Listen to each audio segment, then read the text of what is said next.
Hi, everyone. Welcome to the latest episode of the show. Today, my guest is Jason Lohman, who is the son of a former English Premier League footballer, a proud UK Forces veteran, and a dynamic leader with a passion for innovation. His journey spans from the discipline of military service to building successful global businesses with exits.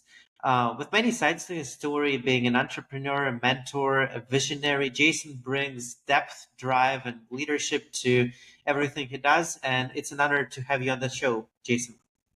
Thank you, Danny. I appreciate that. I'm looking forward to jumping on and diving into some questions from you. So yeah, feel free to ask whatever you like. Appreciate the intro. Absolutely. Well, my first question would be around the football. And you mentioned that your father was a former soccer football player. Yeah, Do you want to expand a little bit on that? yeah, I can do. So when I was fairly young, I'm 47 now, just turned 47 on Monday, and back in like 1990. Before the English Premier League started, I'll give you the short version. My father moved around a few soccer stroke football clubs. I'll use the term football because I'm British, but for the American viewers, soccer. And he got his big break in 1991 for a football team in the UK called Aston Villa. He spent 4 really successful years there, and then he moved. Went up to a team in the northwest, where I'm from, the northwest of England, close to Liverpool. Then went to Scotland, played for a large team, a prominent team in Scotland. Then moved to Hong Kong. So from an early age of, well, I was 13 when my dad signed for Aston Villa, and literally within the space of 4 or 5 years, we moved around quite a lot. So I started to get a feel for the nomadic life. And then at 17, I went into the army. My dad sort of retired 97, 98. And then I went on my own journey from joining the Her Majesty's at the time, Her Majesty's Royal Army. Yeah, so it was a good experience from that point. Yeah, that's a very interesting story. Honestly, before you told me about the football, I did not know that you had this interesting background and also the military. So Yeah. you said that you joined the army at 17. Yes. So that's where your professional journey started. So how did you go from the army to starting your own business? Good question. So I joined. I was a bit of a bad boy. I'm happy to be transparent. In my younger days as a teenager, I wasn't the model son, and I really had a couple of choices: go down the wrong path or join the army. So I joined the army, enlisted in the Royal Engineers. I signed up initially for 3.5 years, which is the normal term, 3.5 years, and I did 3 years there. And when I came out of the Royal Engineers, did many tours during that 3 years, experienced a lot of things, was taught in that 3 years a lot of important life lessons, gave me a lot of structure to my life as well. So when I eventually came out, I've always been very confident. I've always been a person to be able to hold a conversation. So I went into sales, and I started for a company in the northwest of England. Again, they were called Please Hold UK. Their product was on hold marketing. So this is now not as it's traditional in a way that there's more digital products that are available to help with marketing, social media, etc. But the product was when you called a business and you were transferred, you were placed on hold, you would hear professional voice artists, music, information about the company, script, etc. So I started working for them. Within the space of 18 months, they were a fairly new company back in 99. And they moved me up fairly quickly, and I became a sales director for the company. And it was a fast tracked journey. And then when they started to make a lot of money, their ethos changed from being more of a family company, and they were expanding at quite a rapid rate. And the company got diluted. So anyway, I left, had a bit of a sabbatical for 6 to 12 months. And then I went, I'm really good at what I can sell here. Why don't I just start it myself? So I started my company. So literally, I started my own company, and we had there was myself. I had a lady working with me, and to fast forward maybe 2 or 3 years, we went from just two of us to within 3 years having 25 people working, and then on year five, we went to between year 5 and 7, we went to 105 team members in Singapore, UK, and in America. So it was a very, very quick way to scale the company. We were generating seven figures. It was a really, really good team that we had. And then around 90, around 90, sorry, 2015, we're jumping forward now from 2007 up to about 2015, 2016. So 10 to 11 years. I got a lot of interest in the company, and I started to lose interest in the product. And during that time, technology started to change. And what I mean by that, and just to elaborate, the traditional method of calling a business started to really disappear. So people were using email, people were using obviously websites, social media came around. So, we saw a big shift in how businesses were generating or directing traffic to them. So I then looked at other opportunities. I sold the company. I had about another year to do some R&D, and then I tripped over text to speech, which is very prominent nowadays with companies like 11 Labs, Well Said Labs, and Google, and Azure, and lots of other things. So we spent a bit of time researching to see what we could do. Sort of brought the same business model over from the previous company, Bespoke Marketing Global. And yeah, then we've been on a journey over the past 6 or 7 years now, and we're just about to launch a new platform, which is going to take the marketing agencies and the market by storm overall. So yeah, it's been a really progressive journey since I left the army.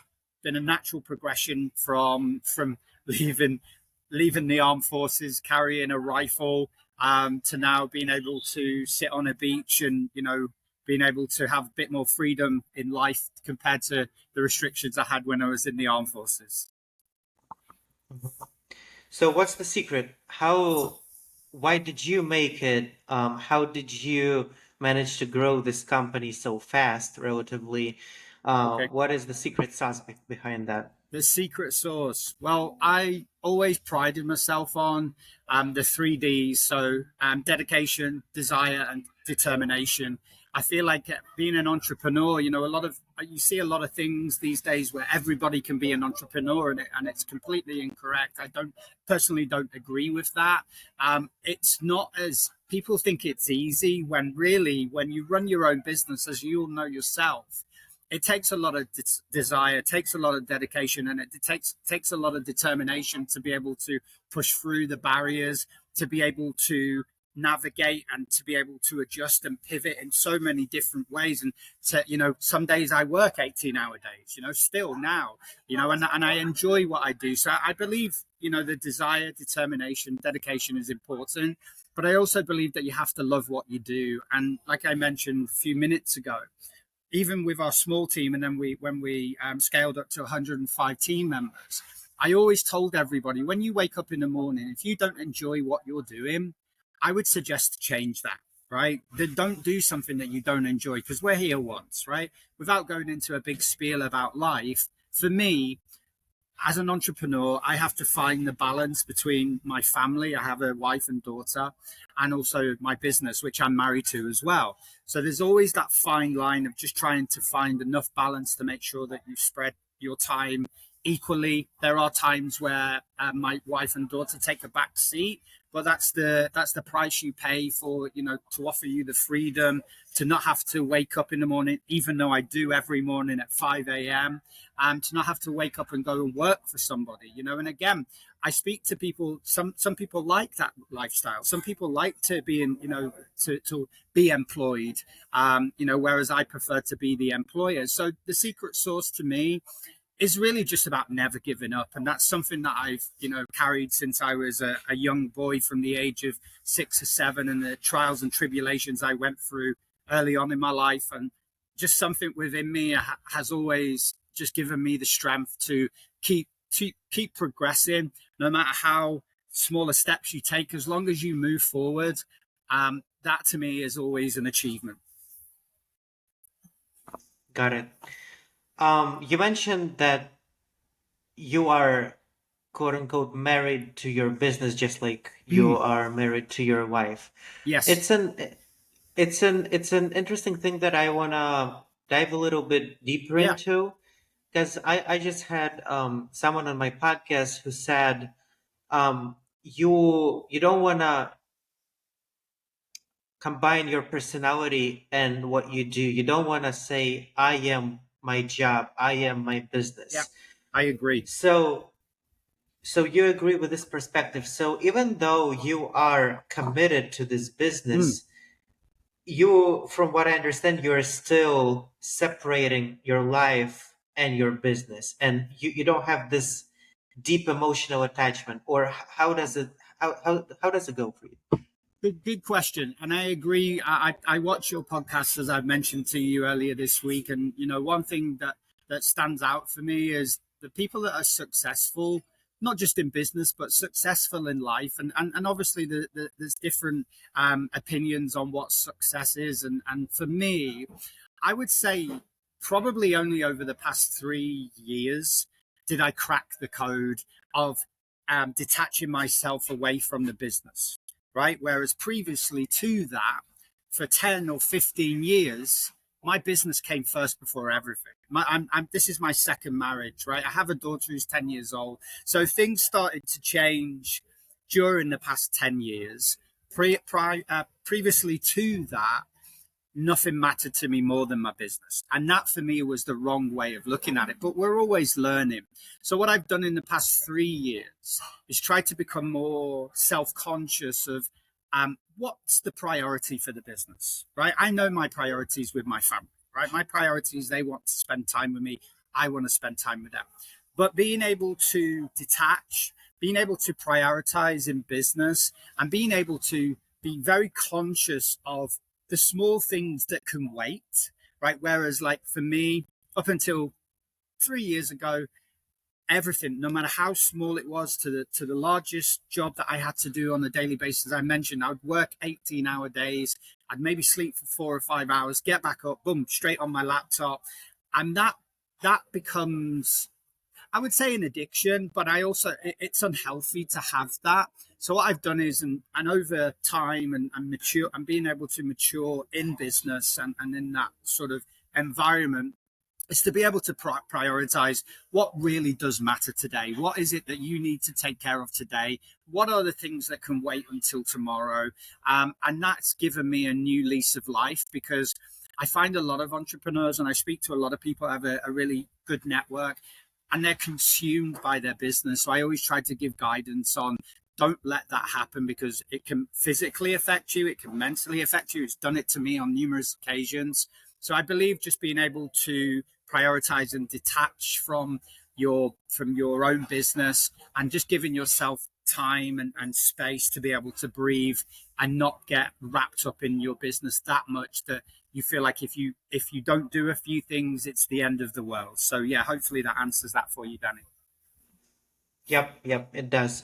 Good. Another thing that you mentioned, and Mm, honestly, just taking away, um, trying to paint a picture in my head on yeah. what you said, it seems like you're very dedicated to your work, to what you Mm, do. Um, it's almost like an obsession in a good yeah. way. And I always try to figure out, in my life, I see that a lot of what I've achieved so far Mm, has been like, it wasn't given to me. I wasn't like born into no. wealth or anything like that. But I did see that some of the opportunities were, kind of lucky for me. Some of them were totally earned. I'm wondering for you, how do you see it in your life? How much it was pure grind and work compared to luck?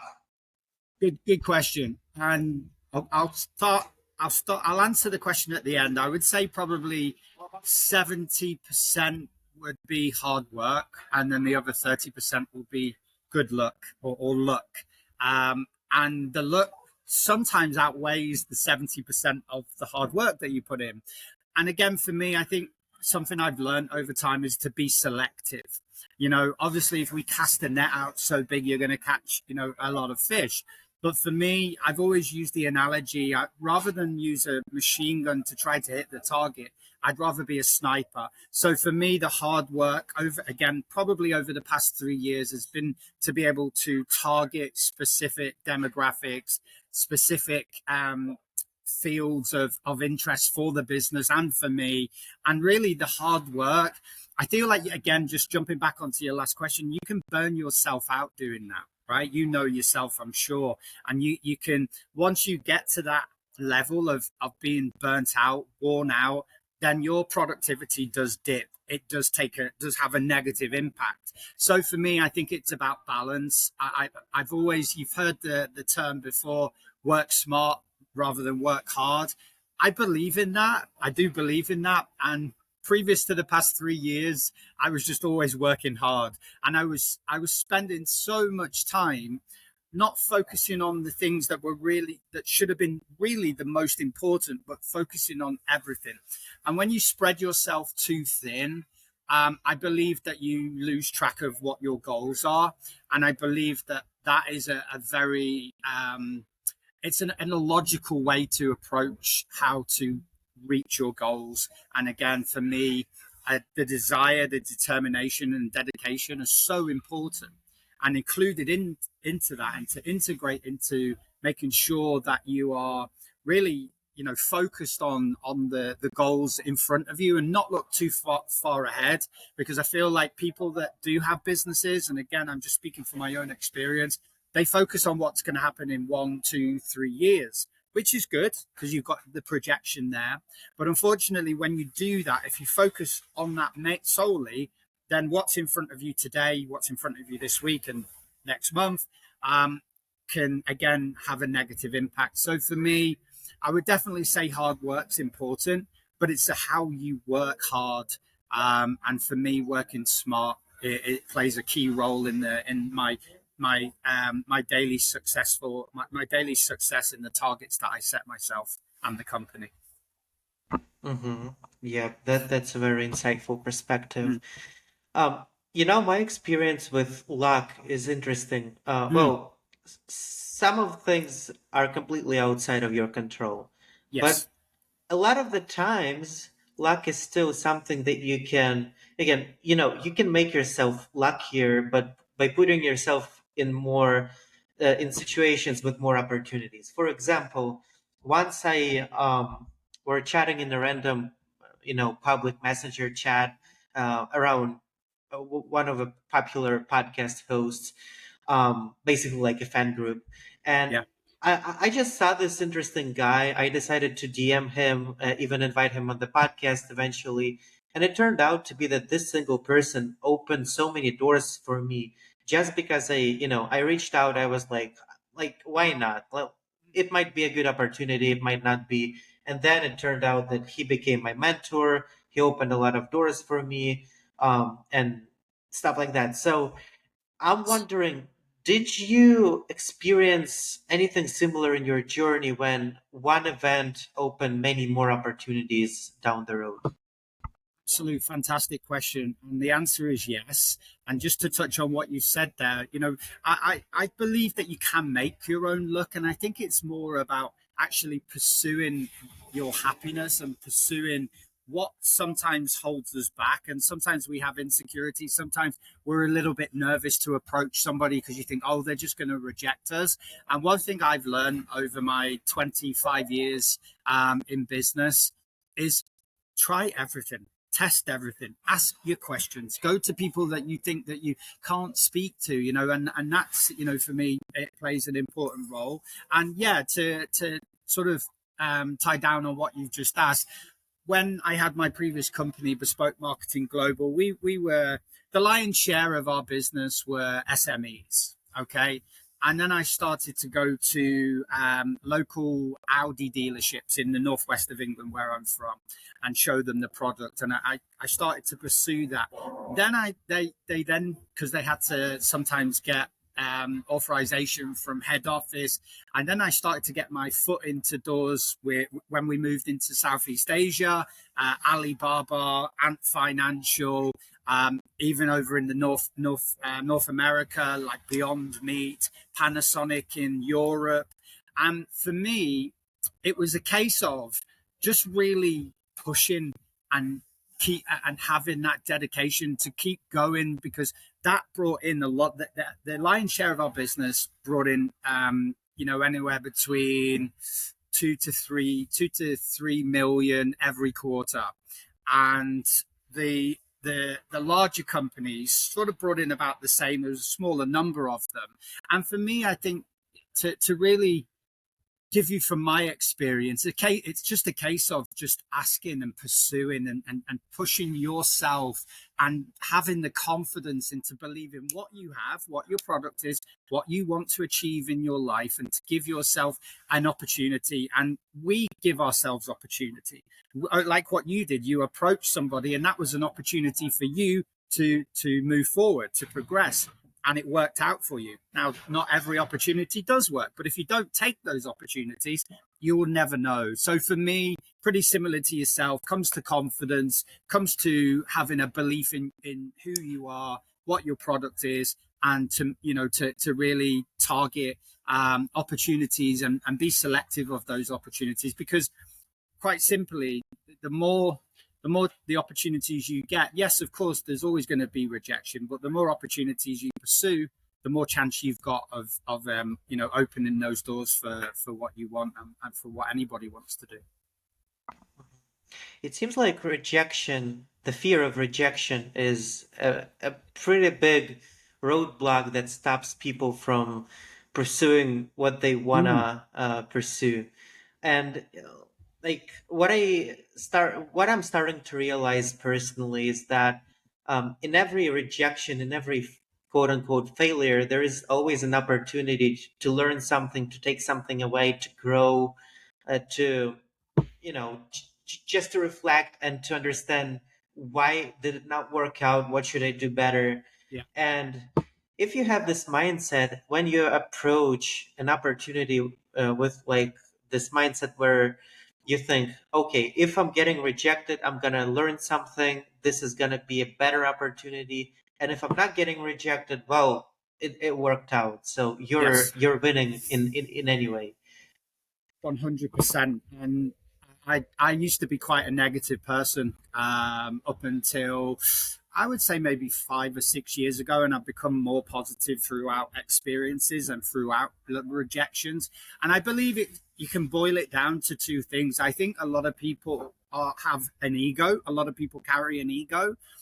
So that rejection can be translated in many different ways. So for me, rejection for me now is a positive thing. Like you've just said, you can learn from it. And then I think the second one is a lot of people are not critical of themselves. A lot of people only look at the positives of what they have in their life or who they are.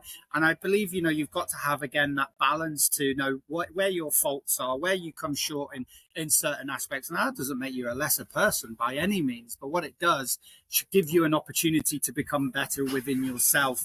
And I believe once you're happy within yourself, then that creates a more positive environment. And overall, I think rejection is a great thing. I believe if every person was not rejected, we wouldn't learn. We wouldn't learn new values of who we are as as individuals. So for me, I like rejection because it builds your character.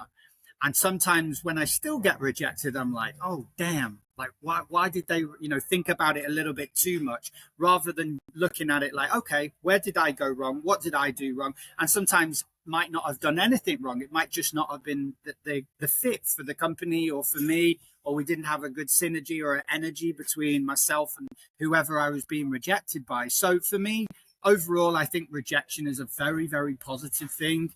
And I think it's about how we deal with that rejection that really stands testament to who we are.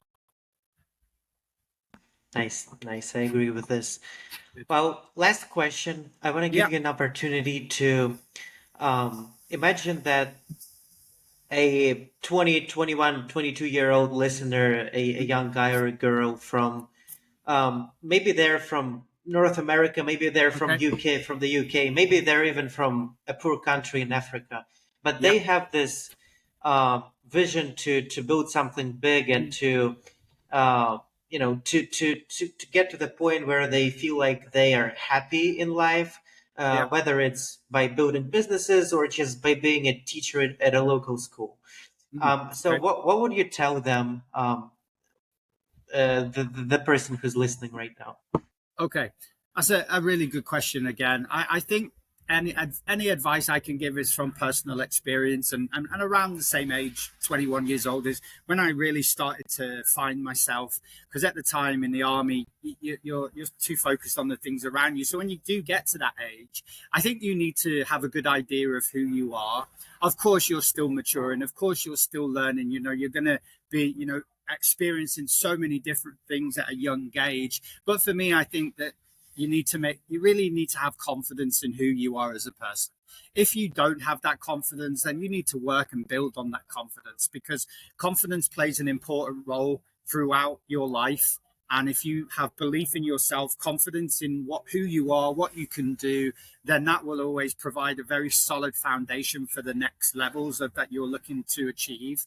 And for anybody that's starting to really focus and look at the business opportunities, or to be an entrepreneur, I feel like you really need to open your mind to that, because it's not as easy as what you see on social media. That so many people pushing courses, so many people saying, oh, you can be a content creator, so many people doing all of these things. But these people are really rich, right? They've made their money.